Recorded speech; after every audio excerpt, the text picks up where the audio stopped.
Julipiricha Teresa, Charse Sijimbo, pido permiso para hablar a las autoridades, a los presentes, al viento, al sol, a la luna, a la tierra, al agua. Y quise iniciar con esta frase. Si me permiten, quiero hacer un toque de caracol para pedir que todo salga bien.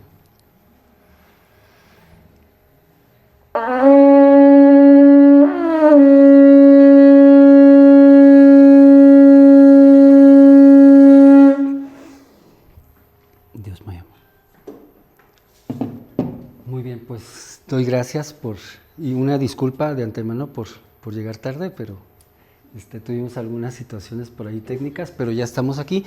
Hicimos un esfuerzo muy, muy grande para las diapositivas y para tratar de que en los 30 minutos alcanzar. Entonces me disculpo de antemano porque voy a tener que ir a un ritmo un poco rápido. Y quisimos iniciar con esta frase. ¿Perdón?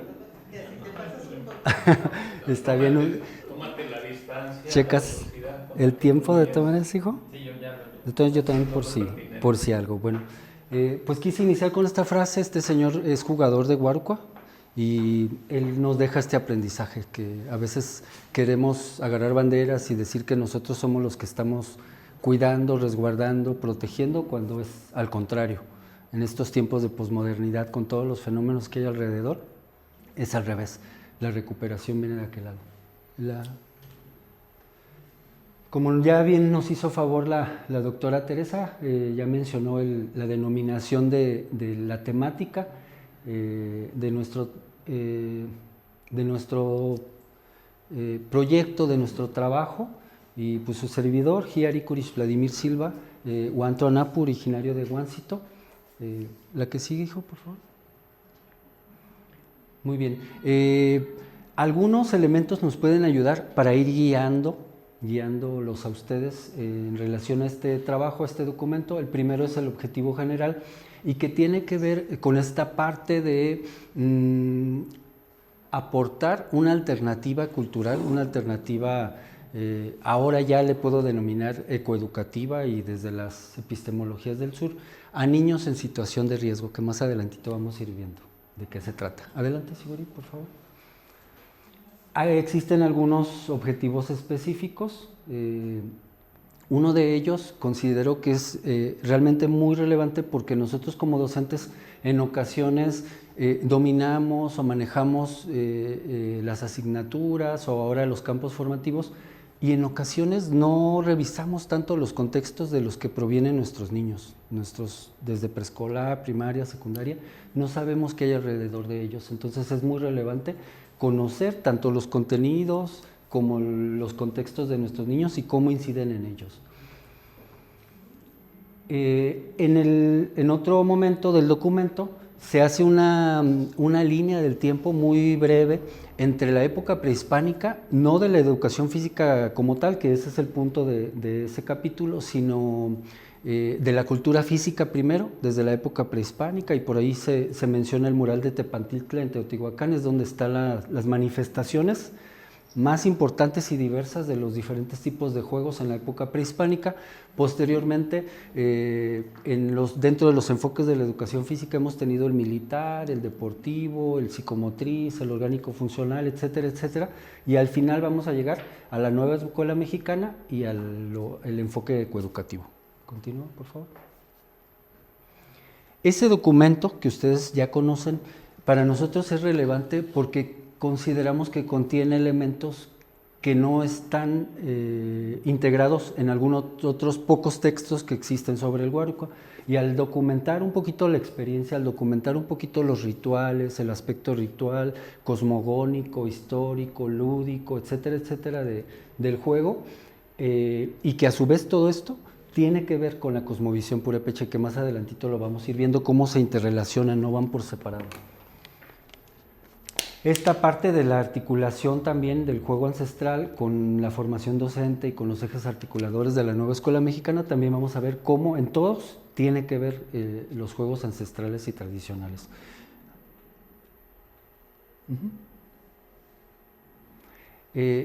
Existen algunas preguntas de investigación que también nos van a ir orientando en este sentido. Hay algunas prácticas, yo en agosto voy a cumplir 29 años de servicio en educación física y siempre me ha gustado indagar sobre los juegos, estrategias didácticas, y hay dos prácticas didácticas en particular que son lo más rico que se pueden ustedes imaginar. Una es el capoeira, no sé si se han visto el capoeira, que es ese juego, ese aparente baile en el que parece que están bailando, están jugando, pero no, están luchando, están aprendiendo a defenderse, y precisamente tiene que ver con esto de las epistemologías del sur, porque era una preparación de los nativos brasileños para en un momento dado de colonizarse de la colonia portuguesa. Entonces ahí aprendías a tocar instrumentos, el birimbao, las percusiones, un poquito del portugués, a bailar, a defenderte. Y el huáruco es así de rico, incluso yo diría que más, porque en el huáruco aprendes purépecha, aprendes la parte ritual, el respeto a la naturaleza, lo histórico, lo cosmogónico, lo lúdico, la preparación, porque también fue preparación para el ejército purépecha, para poder defenderse de los mexicas. Y va enfocado a los niños en riesgo. Más adelantito en el contexto les voy a hablar un poquito de qué, porque yo me percaté que era una herramienta, una estrategia didáctica que podía articular perfectamente con ellos y podía ayudarles de muchas maneras. ¿La que sigue, hijo? Por favor. Bueno, ya dentro de la educación física ha tenido diferentes roles a lo largo de los avances de planes y programas escolares, y en la actualidad la educación física tiene, decimos los maestros de educación física, tiene 3 elementos de ADN. Uno es la corporeidad. ¿Qué es la corporeidad? No es el cuerpo mecánico, el cuerpo separado. La corporeidad es que en mi ser tengo todo, tengo lo afectivo, lo cognitivo, lo social, lo motriz, integrado. Y lo motriz es otro elemento del ADN que tiene que ver no solo con lo motor, que lo motor es mecanicista, solo moverte. Lo motriz implica o tiene el sentido de que es movimiento intencionado, pensado. Y el último elemento del ADN de la nueva educación física es la creatividad. ¿Sí? ¿Seguimos, Igor? ¿De qué manera la práctica del juego ancestral puede fortalecer la identidad? Precisamente es en uno de los aspectos que más abona el juego tradicional y el juego autóctono, porque te da al conocer todo el bagaje, todo el valor, toda la riqueza de nuestra cultura, vas teniendo esa identidad, vas teniendo también ese sentido de pertenencia.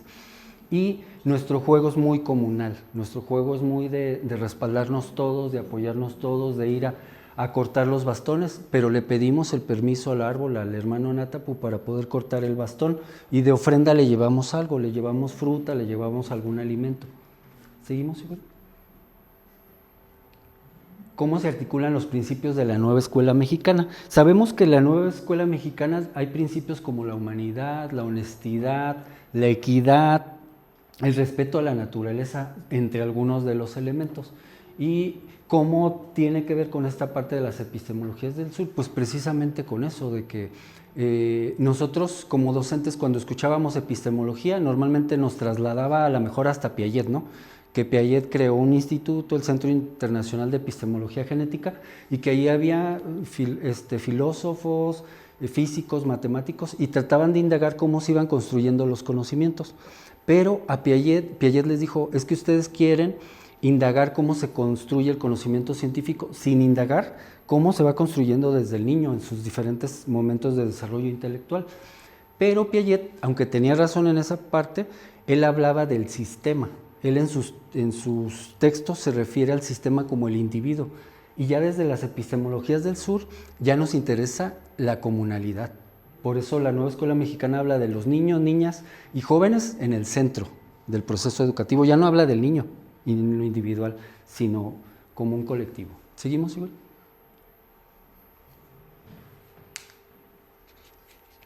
¿Qué aprendizajes emergen de la implementación de este taller?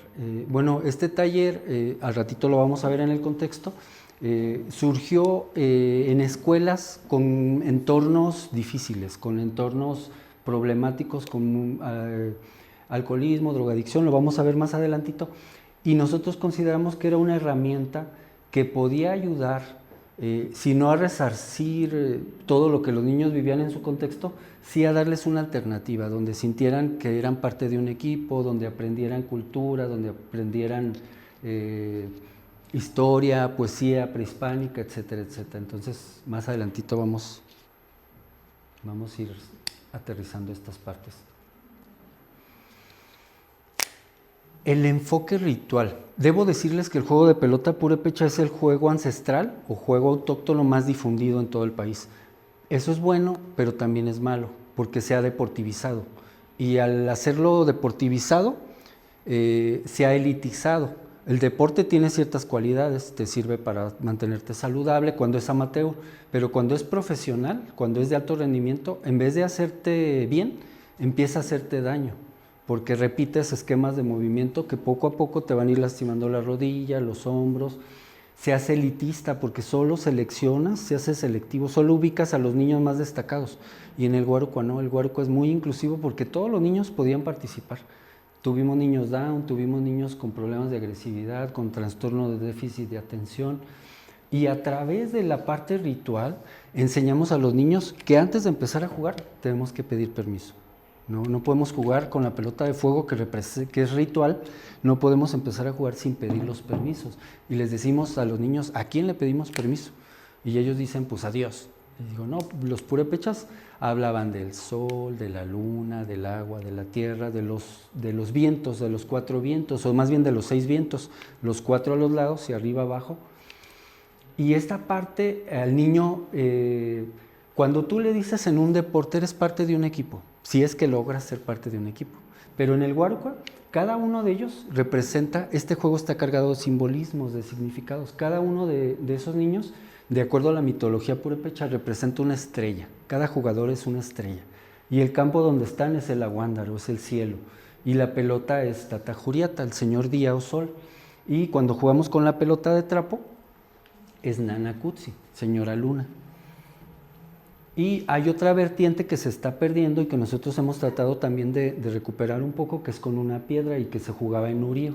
La que sigue, Siguri, por favor. ¿Qué características debe tener la práctica docente crítica? Nosotros últimamente en los consejos técnicos escolares hemos visto mucho la parte de las narrativas pedagógicas, que yo debo hacer una narrativa de lo que estoy haciendo, para pensar en lo que estoy haciendo, en cómo enseño, en cómo aprenden los niños, cómo aprendo yo también, en que debe haber diálogo entre pares, para enriquecernos, para retroalimentarnos. Entonces, para que se logre esta parte de los desafíos educativos actuales, debemos tender también a modificar los métodos, las estrategias. ¿Seguimos, Igor? Que si pueden los saberes ancestrales articularse con los campos formativos de la nueva escuela mexicana, yo creo que sí, y creo que lo hacen de una manera, por ejemplo, uno es de lo humano a lo comunitario, y el juego es eso, es comunitario, es humano, está el juego, está la parte de los lenguajes, que también no solo es la lengua materna de los niños de aquí de la ciudad, sino también las lenguas de nuestros antepasados, y que aquí en Michoacán pues era el náhuatl, era el ñañú, Otomí, era el matlatzinca y era el purépecha. Y a través de estas estrategias podemos hacer que los niños vayan aprendiendo también. Pero en todos los campos formativos tiene que ver, tiene incidencia. ¿Qué indicadores o señales permiten que identifiquemos que está siendo efectivo el juego de pelota purépecha? Como ya les mencionaba, es el más difundido, pero se ha deportivizado, se le ha cambiado el sentido. Nosotros decimos que el juego tiene un espíritu, tiene una esencia, y al tú quitarle lo ritual o cosmogónico, pues ya nada más se hace como cualquier otro deporte. Y a diferencia de los otros deportes occidentales que también nos gustan a nosotros, por ejemplo en el básquet, pues es un juego invasivo. ¿Qué quiere decir? Que de mi lado de la cancha tengo que ir al lado de la cancha del otro equipo y anotar el mayor número de canastas posibles. Solo es un objetivo, pero en los juegos rituales hay cosmovisión, hay simbolismos, hay muchas otras cosas que que le dan más sentido y que cuando nosotros lo practicamos, poco a poco vamos entendiendo los valores de la cultura purépecha al practicar. ¿Y qué tiene que ver con la ecoeducación? Tiene que ver con la ecoeducación, yo diría, del segundo momento, la ecoeducación que va hacia las epistemologías del sur, precisamente por todo esto, porque rompe con muchos esquemas del pensamiento occidental, por ejemplo, de decir que los hombres, esa parte de lo antropocéntrico, de que el hombre es el centro del universo y que la naturaleza son objetos, son recursos que yo puedo explotar, a diferencia de la visión de nuestros pueblos, que más bien era soy parte de la naturaleza y respeto a la naturaleza, es la madre, y las plantas son hermanas y los animales son hermanos. Entonces es toda una cuestión de precisamente de coeducación, ¿no? Y de respeto a la naturaleza. ¿Seguimos? ¿Sigo? Bueno, el contexto inicial, voy a tomarle tantito a mi café, con permiso. Los maestros no podemos vivir sin café. El contexto inicial, yo estuve en un cargo en la Secretaría de Educación como jefe de un departamento técnico pedagógico de la Dirección de Educación Física, pero me enfadé de lo administrativo y yo quería regresar a dar clases. Entonces pedí, no sé si ubican la escuela de Pípila, la Santos Degollado, la que está por el Banamex, que hay unos mariscos y ahí esa escuelita. Y no me la querían dar, que porque estaba castigada, porque el supervisor de Educación Física decía que esa escuela no se iba a cubrir en no sé cuántos años. Y yo me amaché hasta que me dieron la escuela y ya luego me di cuenta que no había patio adentro, que me tocaba trabajar afuera en la privada. Pero ahí inició y de ahí, como yo previo había trabajado en la Escuela Normal de Educadoras, una asignatura que a mí me fascinó era niños en situación de riesgo. Entonces esos niños de esa escuela provenían de la industrial, provenían de la colonia obrera, de las márgenes de ahí del río. Entonces quisimos implementar lo del juego de pelota purépecha allí en la Escuela Santos Degollado y después ya lo incorporamos en la Escuela de Santiaguito, en la Pascual Ortiz Rubio y en la Gregorio Torres Quintero. Las tres escuelas son de organización completa, nada más que la primera, la Santos Degollado, era un grado por grupo. Y en las otras dos, Pascual y Gregorio Torres Quintero, son 3 grupos por grado. Y bueno, entonces desde hace 12 años estamos implementando el taller. La que sigue, Siguri, por favor.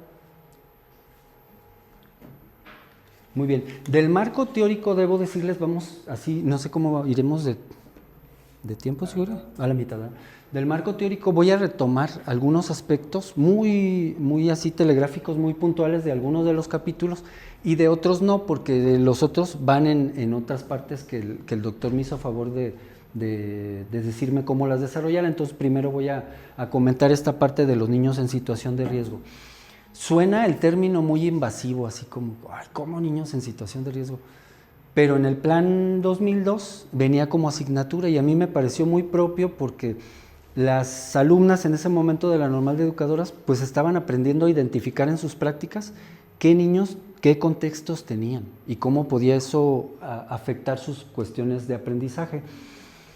Y aquí vemos algunos elementos de las cuestiones familiares. Esos niños les tocaba ver muertos allí de la obrera, de los pandilleros que se habían navajeado y al día siguiente ellos iban a la escuela y veían algún muertito por ahí. O sea, un contexto muy fuerte. Drogadicción, separación de las familias desintegradas. Pero pienso que de ese tiempo al actual ya agregaría yo ya más elementos. Y ya no tan extremos, pero que igualmente afectan lo educativo. Por ejemplo, hay niños hijos de profesionistas que se la pasan en los dispositivos electrónicos. Eso ya también es una desatención.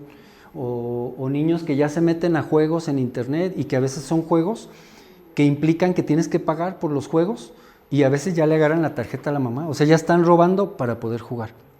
Entonces hay muchas cuestiones que podríamos agregar. El sobrepeso, algunas cuestiones que no estaban contempladas aquí y que yo considero después de la pandemia como que vinieron muchos elementos a afectar. Con Sigüeri platicábamos que antes cuando trabajábamos con los niños eran muy combativos en el juego y ahora después de la pandemia así como, ya me cansé, vamos a descansar un ratito más y ya pues no hay problema, descansamos. Pero la que sigue, Sigüeri, por favor. Muy bien, del segundo capítulo les mencionaba que ahí retomo desde la parte prehispánica, no solo el mural de Tepantitla, que es la mayor expresión del juego de canicas, del salto del burro, de juego de pelota con mazo recto como era en Teotihuacán, o con cadera o con bastón por abajo. O sea, hay muchas manifestaciones ahí. Y luego viene el proceso de el enfoque militar que respondía a la posrevolución, y luego viene el enfoque deportivo, que México iba a ser sede de los Juegos Olímpicos, que del Mundial de Fútbol. Entonces el gobierno pensó que pues podemos hacer este enfoque cuando no iban a alcanzar, eso es a largo plazo, no iban a alcanzar a ver un efecto. Y hubo otros enfoques. Pero quiero aterrizar en esto, ya en la cuestión que tiene que ver con la nueva escuela mexicana. Hay un autor, a lo mejor no lo conocen, Muska Moston, de origen judío, que la educación física en muchos lugares del mundo era activismo nada más, jugar por jugar, sin organización, sin un sistema, y este señor le dio un orden y dijo que podía darse la clase de diferentes maneras. Si se fijan, acá hay un signo de menos y uno de más. Eso quiere decir la participación del alumno, la participación activa. Entonces, en el de mando directo implica que es la menor participación, porque el mando directo es cuando el maestro dice van a hacer esto, tantas repeticiones, y no permite que el niño tenga esa posibilidad de proponer movimientos, de proponer juegos, de proponer actividades. Y conforme va subiendo el espectro va aumentando la cuestión de que el niño participe o el joven participe, y que es a lo que deberíamos tender, porque lamentablemente muchos de los docentes de educación física todavía están acá, lamentablemente. Y en la nueva escuela mexicana se supone que esto ya es incongruente, ya no podríamos estar en este esquema. Y de aquel lado vemos algunos de los métodos que últimamente hemos estado trabajando en la educación física. Aparte de estos estilos de enseñanza, la nueva escuela mexicana nos invita un poco a trabajar el método de proyectos. Ese método de proyectos yo ya estaba familiarizado con él, porque trabajé muchos años en preescolar, y ahí las compañeras, yo siempre admiré a las compañeras de preescolar, porque las compañeras de preescolar no solo sabían los contenidos, sino que sabían los procesos de desarrollo de los niños, según Erikson, según Piaget, según Freud, la verdad muy capaces las compañeras de preescolar, y ellas utilizaban el método de proyectos, y a mí me gustaba mucho porque hacían una asamblea aquí con los niños de preescolar. A ver, niños, ¿qué tema van a querer que veamos la siguiente semana? Y algún niño, no, pues los dinosaurios. Sí, los dinosaurios. Y ya se acordaba, ya por mayoría ya decían que los dinosaurios, y ya entre ellos la maestra también tenía que generar cosas, a ver, pero ¿qué quieren saber de los dinosaurios? Y ya unos, pues ¿qué tipos de dinosaurios? Los carnívoros, y ya ellos tenían que investigar también. El otro método es el de aprendizaje-servicio, y que se nos vincula mucho a los de educación física con ese método. De hecho, en la zona donde yo estaba todavía hace unos meses, porque cambié de función, trabajamos un poquito, experimentamos un poquito ese método de aprendizaje-servicio, y lo hicimos a través del juego tradicional. Entonces en la zona nos pusimos de acuerdo que íbamos a abordar el juego tradicional, y que con nuestros niños íbamos a ver qué juegos tradicionales conocían, con implemento, sin implemento. Sin implemento pues la traes, la roña, con implemento pues que el valero, que el trompo, etcétera, etcétera. Pero aparte que la rayuela, iban a investigar con sus abuelitos, con sus papás, si saltaban la cuerda, qué juegos utilizaban ellos. Y después esta parte tiene que ver con la comunalidad, tanto uno como en el otro, porque en aquel tenías que llevarlo a otro nivel, o sea, ya no solo verlo con tu grupo de quinto grado, sino que aparte, como ya involucrabas a los papás, pues los papás ya tenían que ver en ese colectivo más grande, en esa comunidad. Y luego cerrábamos con un evento donde se planteaban todos los juegos con todos los grados y grupos de la escuela. Entonces, vean el sentido que tiene esta parte, ¿sí? Esta parte me gusta mucho. Les mencionaba yo al inicio que cuando empezamos a ver esta parte de la ecoeducación aquí en el curso, a mí me impactó mucho, me gustó. Pero ya últimamente con la asesoría del doctor, con todo lo que estuve investigando, con todo lo que estuvimos viendo, pues tuvo más efecto, porque me hizo clic que mucho de la ecoeducación desde el sur articula muy bien con todo lo comunitario, con todos los conocimientos ancestrales, y me fascinó eso, me encantó.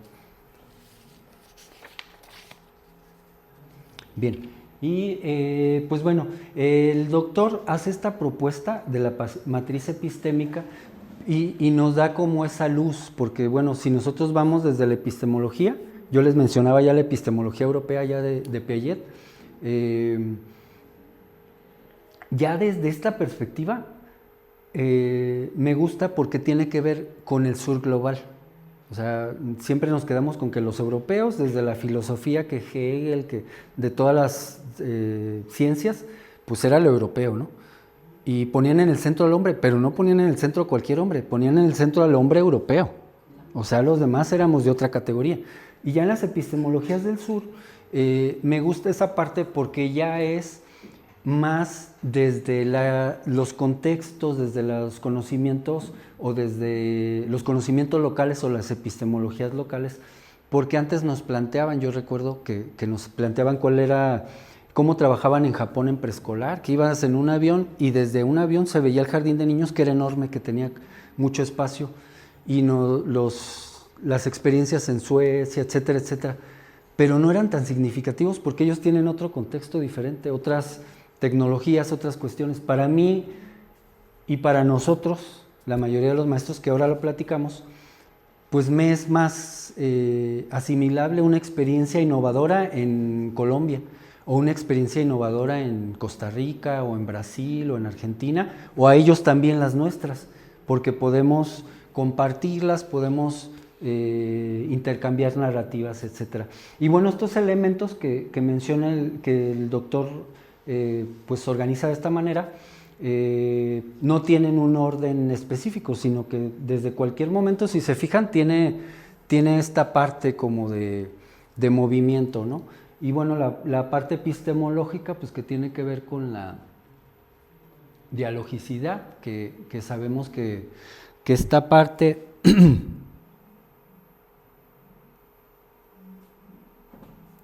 tiene que ver con la naturaleza relacional. Está la parte de la horizontalidad, que también decíamos que la cuestión educativa era muy vertical, y ya desde la horizontalidad todos aprendemos, también el maestro aprende del alumno y viceversa.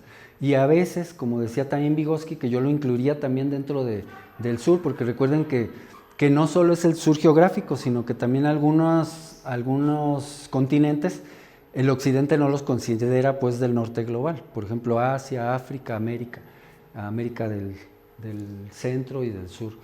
Y bueno, aquí se da esta parte del horizontal, ¿no? Y que decía Vygotsky que también esta parte de que aprendemos más del coetáneo. A veces a un experto no le entiendo tanto, pero al que es más o menos igual que yo, le puedo entender mejor. Esta parte de la subjetividad y de la intersubjetividad, o sea, aquí ya no es tanto la intersubjetividad, perdón, es esa parte entre sujetos. O sea, se da el aprendizaje en un plano primero intersubjetivo, entre sujetos, y luego intrasubjetivo. Entonces está esa parte colectiva. La parte metodológica, que tendría que ver con la sistematización, él menciona también la investigación-acción, algunas cuestiones de investigación, lógicamente de corte cualitativo.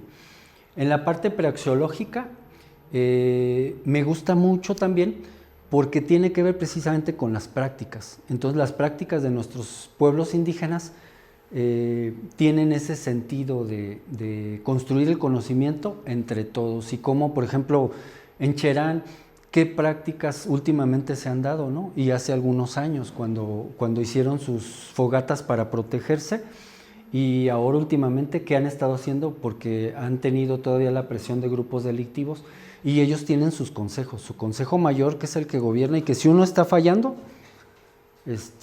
lo sobra, ¿no? Y entra alguien más que sí esté comprometido. Y hay consejos de jóvenes que son los que se ponen de acuerdo para organizar faenas de limpieza, para hacer eventos deportivos, etcétera, etcétera. La parte axiológica es muy relevante, y aquí yo quisiera mencionar que esa parte axiológica yo inmediatamente la articulé con los valores de la cultura purépecha. Y uno de ellos es la anchicuarita, que es el trabajo. El trabajo no como la labor remunerada, sino el trabajo en el sentido de la ayuda a los otros, de hacer por tu comunidad, que de hecho mucho del sentido de nuestro trabajo en esta investigación o de esto que hemos hecho ha sido así, ha sido abierto y gratuito para los niños porque es como una faena, es algo que tú ofreces porque te fue legado. Otro aspecto es la cachumbecua. Un valor purépecha no está asociado uno a uno con los valores occidentales. Por ejemplo, la cachumbecua tiene que ver con respetar, tiene que ver con colaborar y tiene que ver con congruencia. Entonces, también se da acá pues que hay gente en los pueblos que a lo mejor uno respeta mucho y que a lo mejor no es tan congruente, pues, pero el sentido es ese, que exista congruencia. Otro aspecto muy importante es la mimixecua, y la mimixecua es el conocimiento, pero el conocimiento ancestral.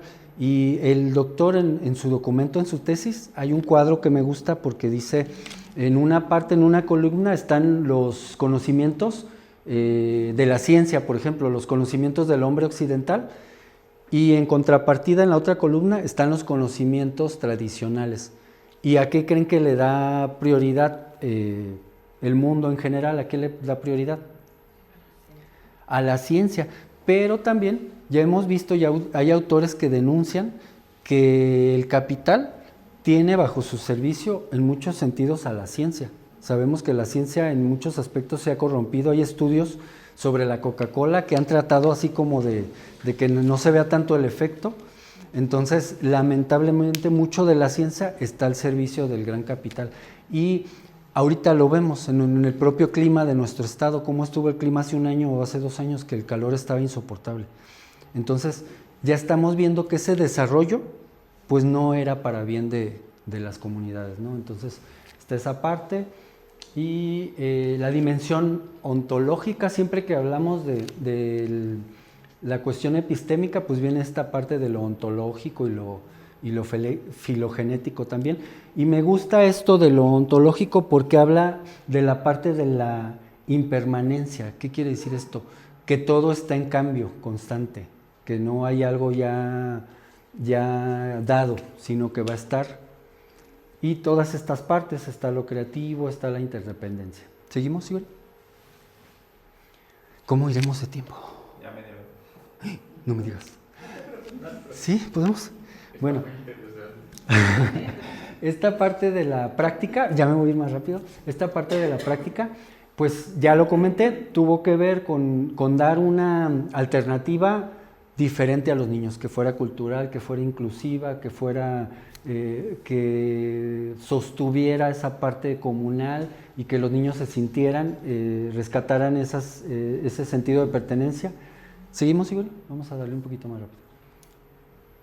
Contexto de aplicación, ya lo platiqué, fue en escuelas públicas en 3, pero ahora es abierto, cualquier niño puede llegar, cualquier joven, de hecho siempre tenemos maestros que llegan para aprender y para compartir el juego. ¿Seguimos, Igor? El fundamento pedagógico, pues sobre todo nos basamos en la nueva escuela mexicana, a últimas fechas, porque recordemos que inició hace 12 años, pero últimamente le estamos dando como este encuadre de la nueva escuela mexicana, y también, ya lo comentamos, de la ecoeducación en su segundo momento, ya enriquecido por las epistemologías del sur, y que sabemos que precisamente va a propiciar un aprendizaje global, integral. ¿Seguimos, Iván? Planeación y desarrollo. Nosotros tratamos de no caer en activismo, no caer en ponerlos a jugar por jugar, porque ahorita hay muchos equipos que están surgiendo, pero nada más los ponen a jugar. Y nosotros creemos que así pierde el sentido. Para nosotros, lo primero que deben de saber los niños son los mitos fundacionales. Hay como 4 o 5 mitos de cómo se originó el juego, y en todos el mito está relacionado con lo cosmogónico, está relacionado con Tucup Achá, el sostenedor del cielo, está relacionado con Curicahueri, el señor Gran Fuego, está relacionado con Nana Sharatanga, la señora de los mantenimientos o de los cultivos, con Nana Echeri, con la tierra. ¿Y cómo les enseñamos los mitos? No se los leemos, sino que ellos se los damos, por equipo los revisan, les damos indumentaria así como prehispánica y luego lo tienen que representar y les ponemos música prehispánica y ya ellos, los equipos, uno presenta un mito, otro presenta otro y así es más significativo porque viven los mitos, entonces ya se van a acordar de qué se trataron. ¿Seguimos igual? Y bueno, regresa un poquito. Y nada más ahí, aparte de eso, hemos con Sigüeri, su servidor, mi esposa, Keri, hemos tratado de ir estructurando una metodología, cómo enseñar a jugarlo, desde la posición inicial, cómo te debes de parar, cómo tomar el bastón, las reglas que tiene, cómo conducir, cómo golpear, cómo jugar con táctica también. Entonces todo eso lo vamos viendo sin olvidar nunca, porque hay estrategias complementarias que tenemos de llevarles libros para que los lean y luego los de historia, de antropología, es ir nutriendo esa parte también de lo histórico y de lo antropológico. Resultados observados, pues para nosotros es muy valioso saber que nuestros chicos no solo han aprendido el juego, sino que nos comentan y nos dicen, a mí me sirvió mucho en la secundaria, en la prepa, debatirle. Una vez un chico dijo, yo le debatí a mi maestro de historia de la secundaria porque me dijo que Tariacuri era un dios. Y yo le dije, no, Tariacuri era un ireta, era un señor pueblo, era el rey, Purépecha no era un dios. Y que el maestro le dijo, si tú tienes razón, te pongo 10 y si no te repruebo. No, le puso 10. Sí, seguimos, Iván. Esta parte de lo comunitario, esos niños de la colonia obrera, de la colonia industrial, que no habían salido nunca de Morelia, íbamos cada año al torneo, al encuentro de Guaruca de Pátzcuaro, al de aquí de Morelia. Nos llegaron a invitar a la Feria Nacional de Chapingo, fuimos invitados especiales, fuimos a Teotihuacán, hemos ido a Tula Hidalgo, invitados por la Secretaría de Cultura de allá, como equipo. Y para compartir la experiencia hemos ido a Costa Rica, hemos ido en 2 ocasiones a la Escuela Nacional de Antropología e Historia, y en línea en la pandemia a la UNAM participamos. ¿Seguimos? Pero siempre hay dificultades, siempre, a pesar de que era gratis, o de que es gratis nuestro trabajo, cuando vamos a las comunidades nos ven feo, en las mismas comunidades purépechas nos ven feo, porque ellos ya traen metido el básquet o el fútbol. Entonces si te pones a jugar con los bastones y si aparte enciendes la pelota, pues nos ven como que vamos a hacer desorden, ¿no? Entonces esto es una labor que hemos estado trabajando. En el documento menciono a maestros que han compartido el juego y que lo siguen haciendo desde hace varios años aquí en el estado, y otros amigos y compañeros que comparten el Poc-Tapoc, el juego de cadera. ¿Seguimos, Igori, por favor?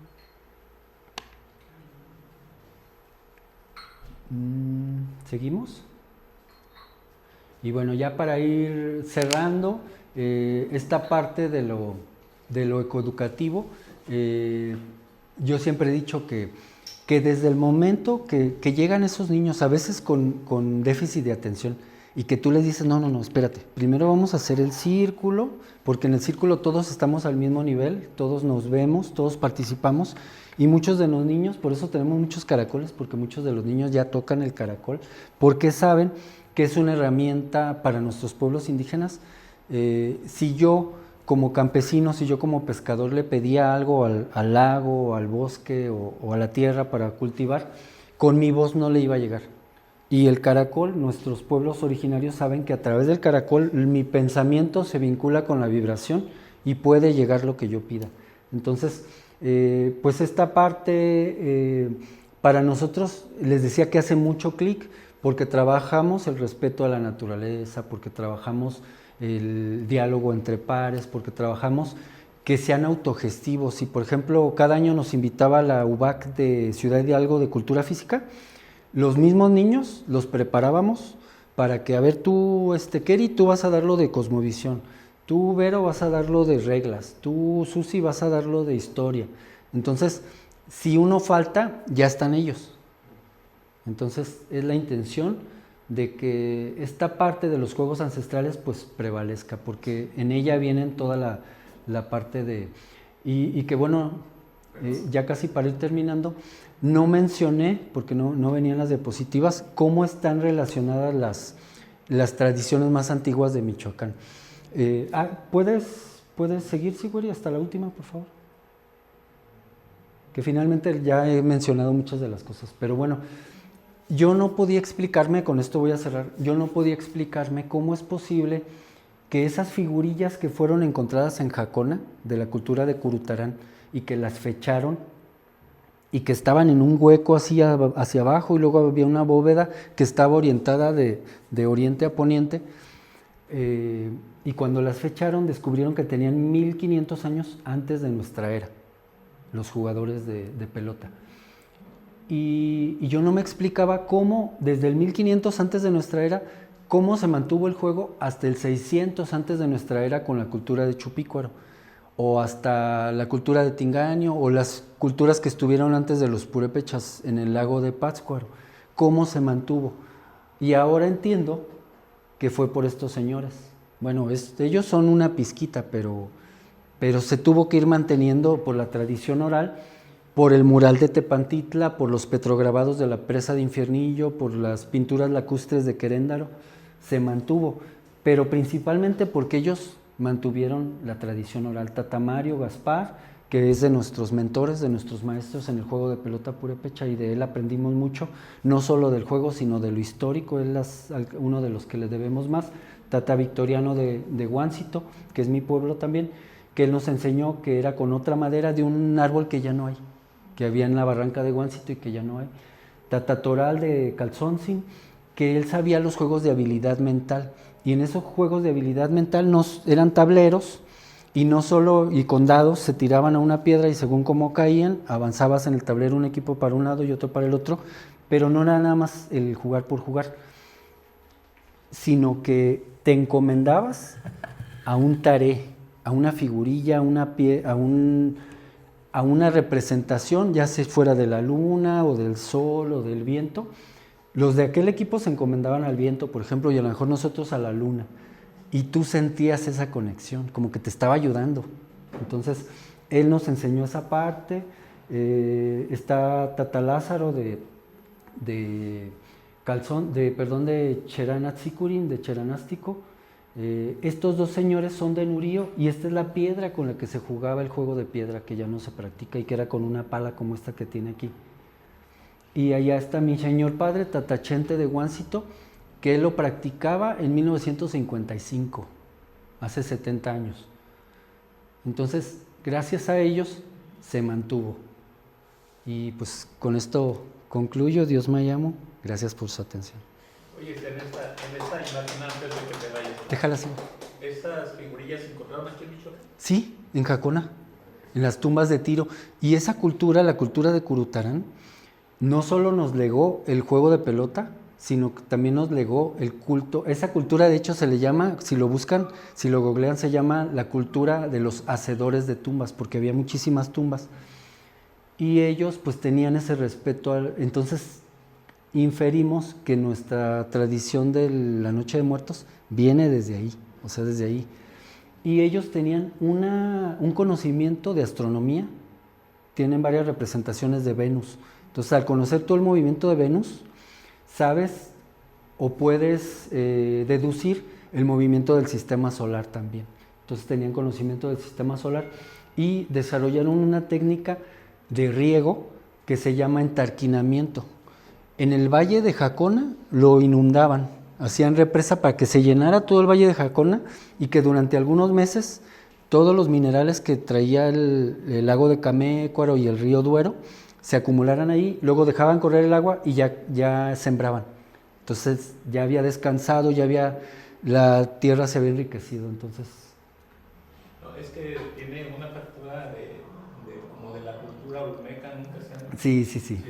O sea, casi tiene todas Sí. las imágenes, ¿no? La cara como Sí, tienen... utilizaban ellos mucho. Igual es natural, la cultura olmeca es la madre de las culturas de todo Mesoamérica, por lo menos, ¿no? Ajá. Pero sí me llamó la atención esa no la conocí. Pues muy bien, vamos a iniciar la conversa. Adelante, doctor. Si quieres, déjala, hijo. Si quieres, déjala. Bueno, pues muchas gracias. Cuando se quita este aparato, se oye un silencio muy agradable. Quiere que lo... adelante. Sí. Apágala, hijo. Gracias. Lo notarán. Sí. O sea, mientras lo está uno Sí, ¿verdad? Hay un zumbidito. Pero cuando la apagas, o sea, hay un descanso. Bueno, muchísimas felicidades, maestro Vladimir. Además de que me gustó mucho tu presentación, me parece fundamental que, no sé si sea apropiado decir, ¿no?, que se recupere el escrito, porque algo que comentábamos en alguna ocasión con el grupo de Siweri, que ahora está estudiando el doctorado, veíamos cómo durante muchas de las cosas que prevalecían hace algunas décadas, hoy día se están perdiendo. Todavía hace un siglo, muchas de todas estas prácticas de esta cosmovisión que se tenía, prevalecía en toda la República. Y a partir por una parte, la llegada de la educación de manera masiva a las escuelas, se ha ido perdiendo, porque si bien durante 500 años, más de 500 años, nos han dicho que somos inferiores, o sea, dentro de esta monocultura de la naturalización de las jerarquías, hay razas superiores y razas inferiores, de acuerdo a esa visión europea, eurocentrada, pues bueno, de alguna forma no la hemos ido creyendo, pero sobre todo a partir de la llegada de la escolarización de manera masiva, pues todavía con más intensidad, ¿no? Incluso a partir de esta visión de Vasconcelos de la raza mestiza, en donde ya se borra de tajo, al menos en el papel, estas distinciones tan importantes y tan valiosas. Entonces veíamos cómo se ha ido perdiendo. Por ejemplo, hablábamos de cómo dentro del mismo grupo, es un grupo, ¿cuántos son? 12. ¿Cuántos de ellos, sus abuelos, todavía hablaban la lengua purépecha, verdad? Incluso un compañero, Irineo, sigue hablándola. Pero entonces dicen que a partir de esto, ellos mismos, sus propios abuelos, ya no les quisieron enseñar a sus hijos y obviamente a sus nietos tampoco. Pero coincidíamos en que tenía que ver con esta escolarización, así tal cual, o sea, con la llegada de la escuela a todos. Entonces, bueno, me parece fundamental que este tipo de prácticas de ejercicio tan importante y tan relevante que estás haciendo, de recuperar por escrito, ¿sí? Porque tal vez se está borrando también, y si no hacemos algo por mantenerlo en algún documento, en difundirlo, pues obviamente también. Y también en el sentido de que se va, ¿cómo se puede decir? Se me olvida la palabra, desvirtuando o prostituyendo a lo mejor el tipo de prácticas, por lo que tú mismo decías, ¿no?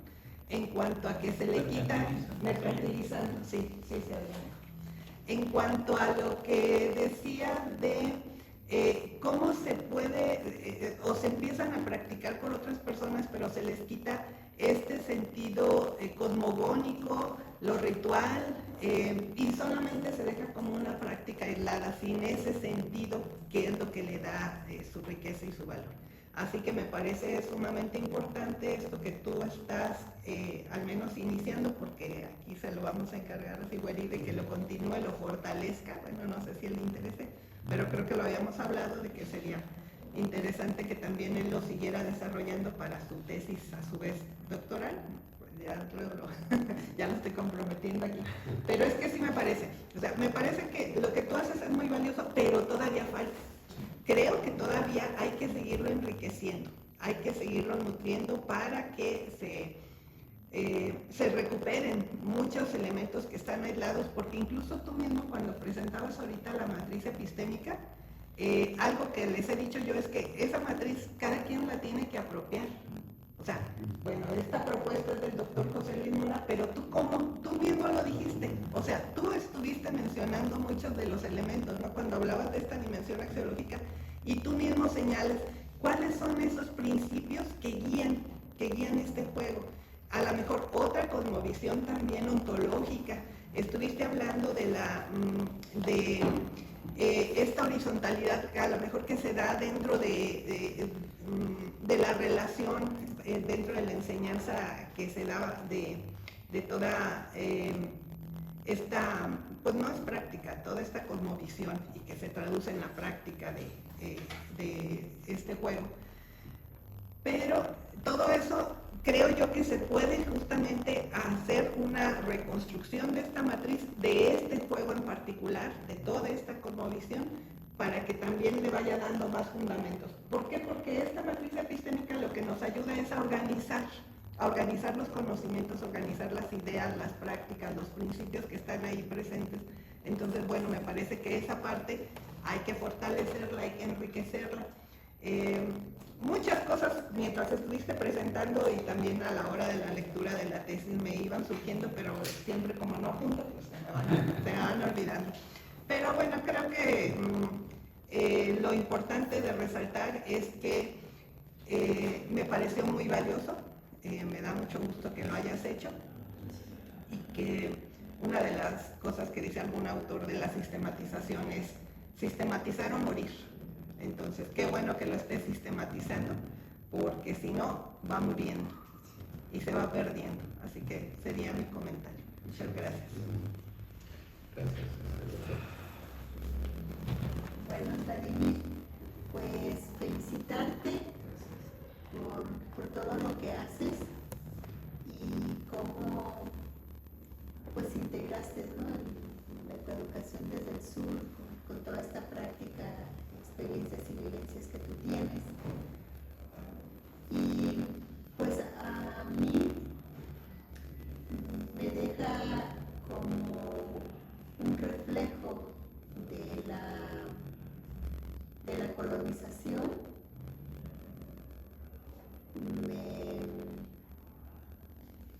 Pues sentí una emoción de cómo, de lo arraigado, ¿no?, de la colonización, y así como pues sí, tenerlo muy enfrente, ¿no? Es esto que comentaba la doctora Marla de la pérdida de nuestra cultura, de nuestra diversidad.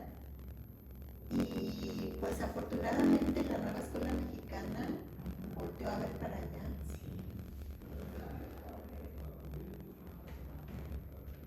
Y pues es que eso es lo que se debería hacer, ¿no? Si realmente descolonizamos la educación, aunque por lo mismo que te decía, ese reflejo ese reflejo de la colonización, pues también pienso en que está bien complicado, ¿no?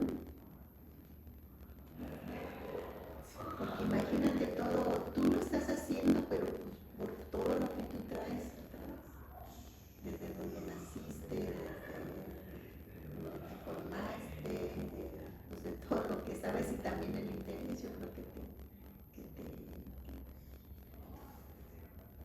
te llegó, ¿no?, para eso.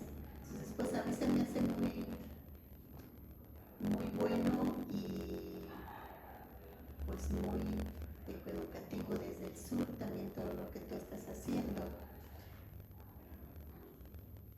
Déjame ver las notas. Bueno, y toda esta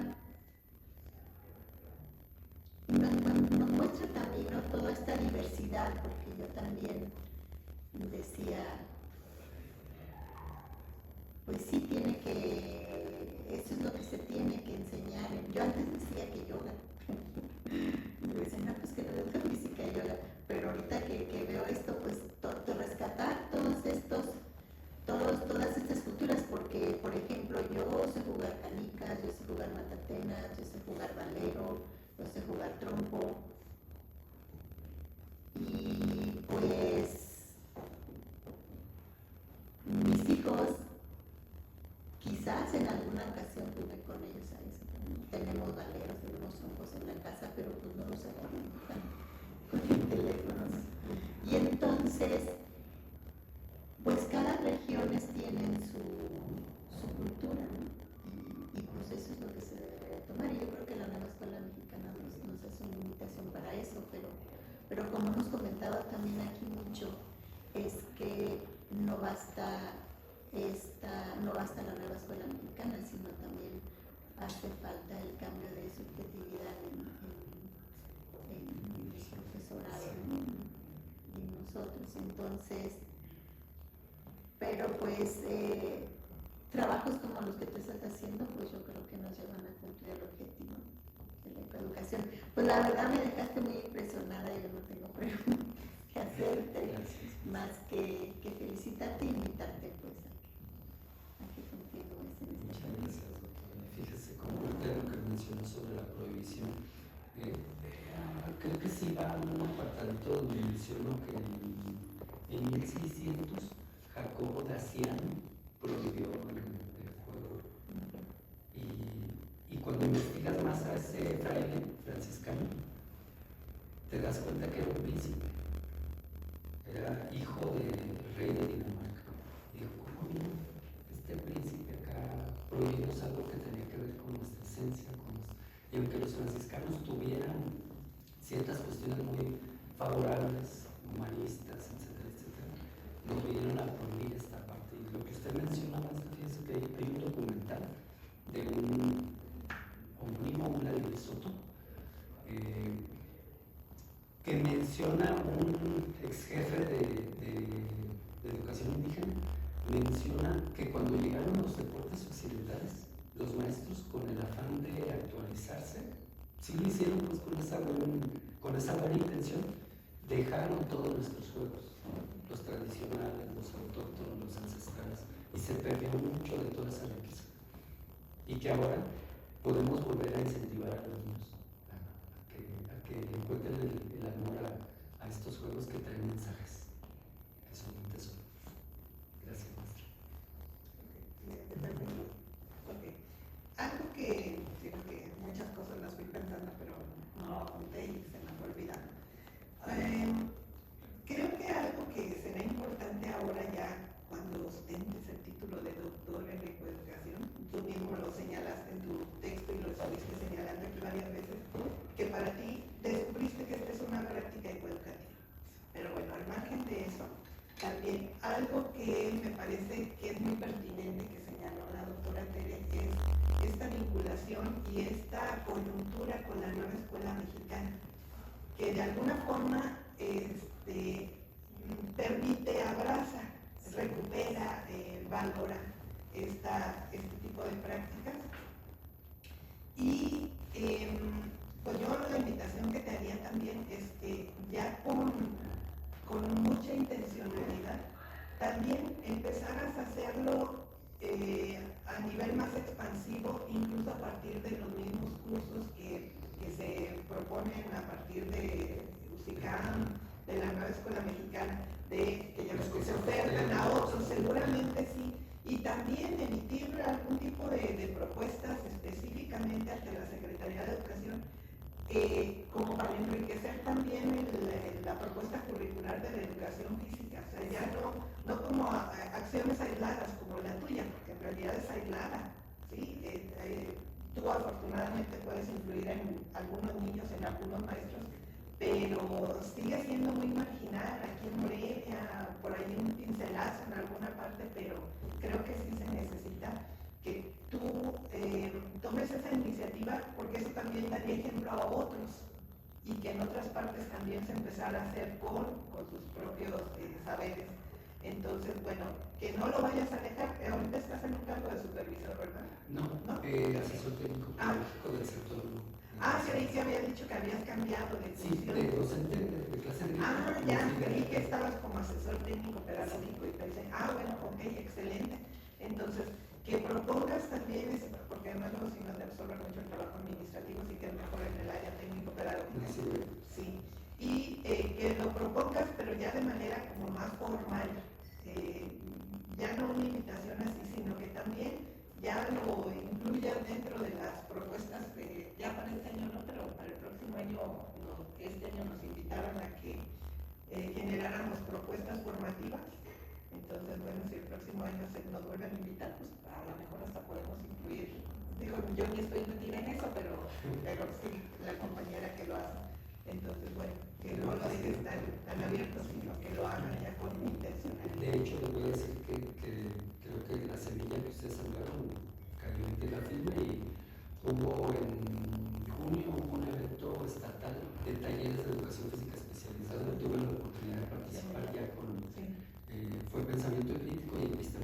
sur, pero no entiendo mucho de esta parte. Entonces, es la idea como que se despertó algo que estaba dormido. Qué bueno. Vamos a ver. Gracias. Bueno, yo también. Aquí con lo que comenta la doctora Marla, pues estás en el lugar adecuado, tanto como la opción que menciona.